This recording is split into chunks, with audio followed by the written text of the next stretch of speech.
Asambleísta Minta Buenaño.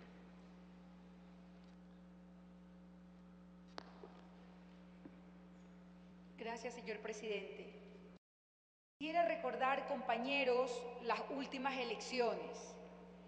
En este último proceso eleccionario, alegre y dinámico, como son las fiestas democráticas, participamos muchos compañeros y compañeras que jamás habíamos intervenido en un proceso electoral, que jamás habíamos estado en un partido político, pero que no indicaba que, sin embargo, no hubiéramos estado en procesos de organizaciones y movimientos sociales, sirviendo de esa manera a la ciudadanía, colaborando en la dinámica social.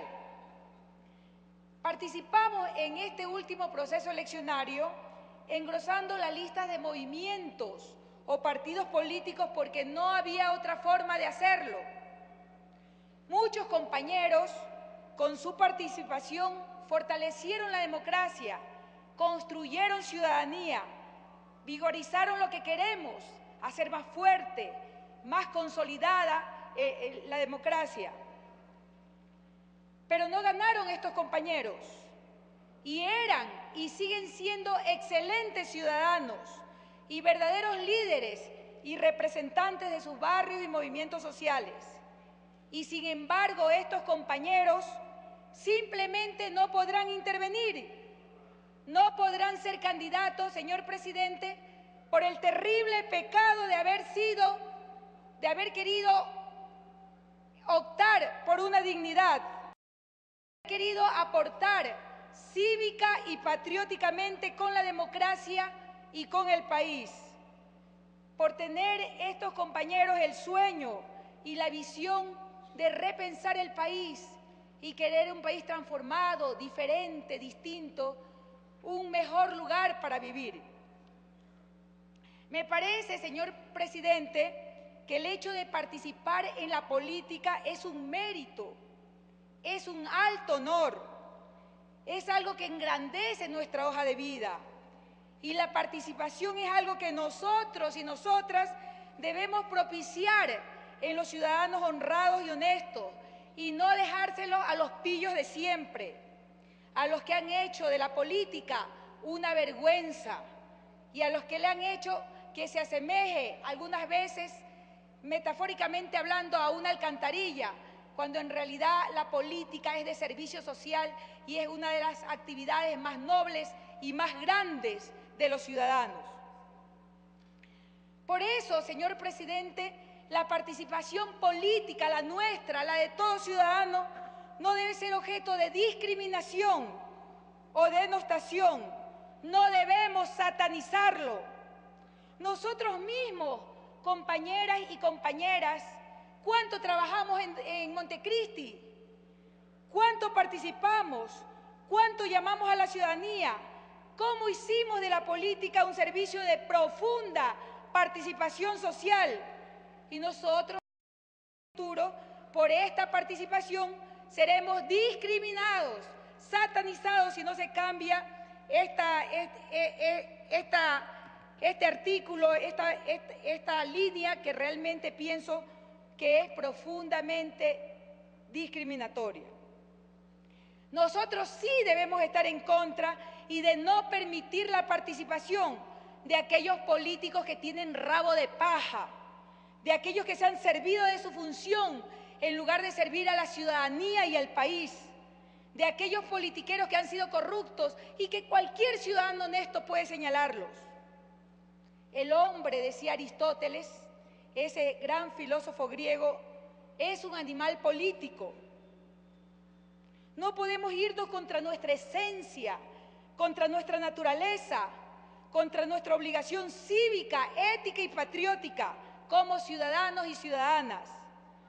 Además de no permitir la participación por el hecho de haber tenido esta opción de entrar dentro de un movimiento o partido político, también es irnos contra el espíritu de la Constitución que nosotros y nosotras mismos escribimos en Montecristi.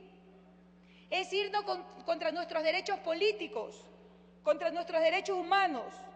En esta Constitución revolucionaria en que hemos declarado por primera vez en el mundo que el Ecuador es un Estado constitucional de derechos y de justicia.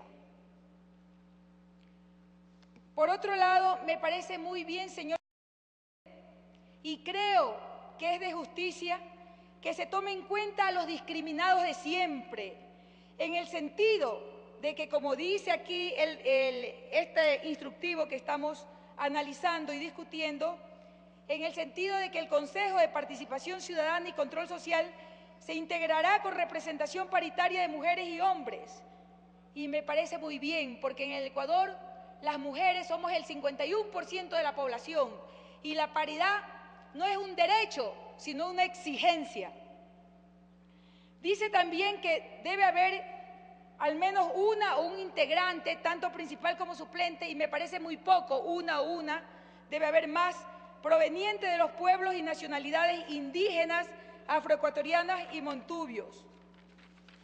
Además, señala que se promoverá en su composición la interculturalidad y la equidad en la representación etaria. Aplaudo, señor presidente, que se promueva esta participación, especialmente, señor, la de los más discriminados de siempre, la de los pueblos montubios, porque nuestros hermanos indígenas, nuestros hermanos afro ya aparecían en la Constitución, pero el pueblo montubio, por más de 178 años de historia en la vida republicana, en más de 20 constituciones, pasaron más de 122 presidentes y nunca había estado presente. Ahora, por primera vez, en esta Constitución revolucionaria, en la que el 64% de la población aparecen y los más discriminados de siempre deben estar presentes, señor presidente, en este Consejo de Participación Ciudadana, no solamente porque es un derecho, sino porque integran 1.600.000 personas que forman parte de las 5 grandes provincias de la costa que hacen identidad y que hacen patria. También quiero señalar, señor presidente, que lo que dice en el artículo 16 no estoy de acuerdo. A mí me parece que por un sentido de elemental justicia habría que revisarlo. Dice de las impugnaciones. El proceso de impugnación ciudadana se realizará entre las y los 24 postulantes con las mejores puntuaciones, observando la paridad entre mujer y hombre de manera alternada y secuencial. Dice luego, en los 10 últimos espacios se incluirán al menos 2 candidatas o candidatos provenientes de pueblos y nacionalidades indígenas, afroecuatorianos y montubios. ¡Ya basta! Los últimos tienen que ser los primeros, señor presidente. Ya lo dijo Jesús. ¿Hasta cuándo los pueblos montubios, los pueblos afro, los pueblos indígenas seguirán siendo los últimos? ¿O se los seguirá viendo para darle como caridad, aunque sean los últimos puestos? Deben ser los primeros como medida de acción afirmativa, porque han sido los discriminados de siempre. Por otra parte, aplaudo el artículo 12 con las medidas muy señaladas de acción afirmativa. Creo que eran necesarias. Creo que en el artículo 13 se debería explicar qué clases de actitudes se está pidiendo, pues aquí podría filtrarse alguna forma de discriminación para cualquier grupo ciudadano. Señor presidente, para terminar, creo que la elección de estos consejos promoverá e incentivará el ejercicio de los derechos de la participación ciudadana, pero respetando los derechos políticos, humanos y constitucionales de los ciudadanos. Muchas gracias.